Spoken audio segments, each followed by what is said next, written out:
Hey gang, welcome back to another episode of Swerve. Today's lecturette is called I Don't Know, But I've Been Told. That's a saying sometimes I would hear, growing up in New Orleans. I don't know, but I've been told. And it's a cool phrase, it's kind of funny, and it's great for just people like sitting around having a conversation, about some thing and I don't know but I've been told. But when it comes to like more important things, the I don't know part, it's like, well, again, if it's just something like whatever, you know shirts, favorite shirts, so what? But something important, maybe you do want to know, right? The right way. Now, of course, some things there is just a right way. If I need to get my brake pads in my car fixed, there's probably just a right way. Like, I don't want the, holistic alternative way to do brake pads out of banana leaves. Like, no. But with a lot of things in life, there's different methods to doing the same thing, right? So if you look at some of the readings that have to do with, you know, eating, that's like a big one. Like, just in the wonderful world of eating, I mean, to have a wonderful world of eating, that means you're already eating enough because um, many times in places in the world, the thing is just to get food. But here in the Western world, where we have enough food most of the time, people have all kinds of different ideas about diets. These people are on the keto diet, these people are vegans, whatever the case may be. So there's not really one right way. There's a lot of different ideas. Um, and those ideas can change, right? Like, even when I was young, it would have been really pretty rare. Well, it's just vegetarianism in the United States was just becoming a thing. But to be a vegan, that would have been really crazy. Just as a side hustle, if one of y'all want to do this when the economy fully comes back, great money making idea when we, finally get past this virus situation, if ever. Restaurant called Vegan Vampires, okay?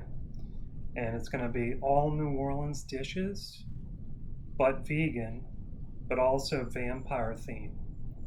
And then the cool part is every dish, if you just spell it with all V's, it sounds like a vampire, right? Like, have you tried the red beans and rice?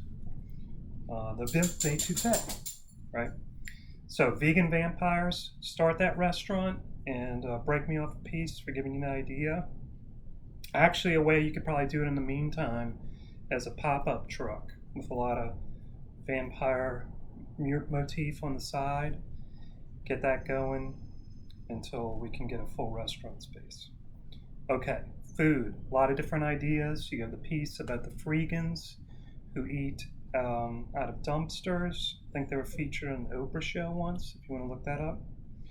Um, you have Jerome, who gets a different type of body modification, which, you may scoff at, but I would say just in the time when I was in college, it was pretty rare for people to have tattoos. And certainly, like, women and girls having tattoos, even as late as the 70s, 80s, was still pretty rare. And then you start hitting the 1990s, and that becomes like really much more normal thing to do. So who knows if Jerome's form of body mod will catch on. Here's what it comes down to. You're thinking of something that you or somebody or there's a way of doing something that maybe isn't not the conventional way. So we're calling it the other normal way to do something. And again, this period we're living through has forced a lot of us into alternative ways of being and doing things. So your mind should be receptive to some of these possibilities. If you look at the student models, that always helps. You can kind of do it as a how-to, or you can take a sort of bigger picture approach. And I'll know more when I see your rough beginnings. The biggest thing you don't want to do is you can't just make it a recipe of like how to ruin a recipe. Here's how to burn a hot dog. No. I don't know if you can burn a hot dog, but, overboil a hot dog. So you don't want to do that, but you can either write a bigger frame piece, like the piece about veganism, or maybe the incel piece, or you can sort of think of the right way to do something and outline all the steps of the right way to do something and just sort of reverse all those steps, right? How to have a terrible road trip with your friends, or how to make sure a date goes really badly, right? So again, always you want to just work through all those items in the unit, the readings, the videos,